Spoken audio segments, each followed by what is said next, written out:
দেশের অন্যান্য সিটি কর্পোরেশনের তুলনায় চট্টগ্রাম কিছুটা ব্যতিক্রম। রাস্তাঘাট নির্মাণ ও সংস্কার, সড়কবাতি জ্বালানো এবং নগরী থেকে ময়লা আবর্জনা অপসারণের বাইরেও কাজ করে চট্টগ্রাম সিটি কর্পোরেশন। শিক্ষা ও স্বাস্থ্য খাতে অনন্য উদ্যোগ রয়েছে প্রায় ৬০ লাখ জনসংখ্যা অধ্যুষিত ৬০ বর্গমাইল এলাকার এই সিটি কর্পোরেশনের। শিক্ষা বিস্তারের লক্ষ্যেই কিন্তু উনি শিক্ষা প্রাথমিক শিক্ষাকে অবৈতনিক করে মানুষের ঘরে ঘরে গিয়ে শিক্ষার্থীদেরকে স্কুলে ভর্তি হওয়ার জন্য উদ্বুদ্ধ করেছে। এটার জন্য অনেক ধরনের বাধা বিপত্তি। বন্দরনগরীতে সরকারি স্কুল কলেজের চেয়েও সিটি কর্পোরেশনের শিক্ষা প্রতিষ্ঠানের সংখ্যা অনেক বেশি।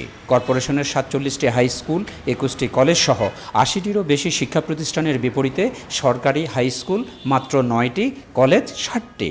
সিটি কর্পোরেশন আনুপাতিক হারে অনেক বেশি সংখ্যক মাধ্যমিক শিক্ষার্থীর দায়িত্ব গ্রহণ করছে এবং এটা যদি না হতো তাহলে সরকার এবং আমাদের শিক্ষিত জনগোষ্ঠী তৈরির ক্ষেত্রে একটা বিরাট শূন্যতা সৃষ্টি হতো। কর্পোরেশনের ১,৮০০ শিক্ষক দিয়ে ৬০,০০০ ছাত্রছাত্রীর পাঠদান কঠিন হয়ে পড়েছে।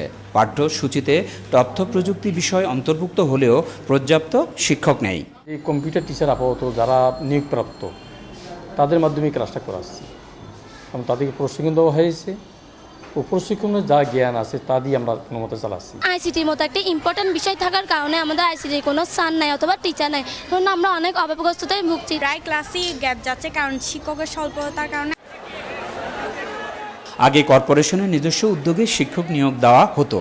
মন্ত্রণালয় কর্তৃক কর্পোরেশনের নিজস্ব অর্গানোগ্রামের অনুমোদন ছাড়া শিক্ষক নিয়োগ দেওয়া যাবে না, এমন সরকারি নির্দেশে অনেকদিন ধরেই আটকে আছে নিয়োগ প্রক্রিয়া। মাননীয় শিক্ষামন্ত্রী মহোদয়ের সাথে কথা বলেছি, শিক্ষা সচিবের সাথে কথা বলেছি, ওনারা কিন্তু একই বিষয়টা বলছেন। আমরাও যত দ্রুত পারি অর্গানোগ্রামটা এটা অনুমোদন করিয়ে দেওয়ার ক্ষেত্রে আমরা আন্তরিকভাবে উদ্যোগ গ্রহণ করব। আসলে যে এই জায়গায় একটা সমস্যা আছে। আর নগরবাসী মনে করে চট্টগ্রাম সিটি কর্পোরেশনের শিক্ষা কার্যক্রম অব্যাহত রাখতে দ্রুত এর সমাধান হওয়া উচিত। রফিকুল বাহার, ২১ টেলিভিশন, চট্টগ্রাম।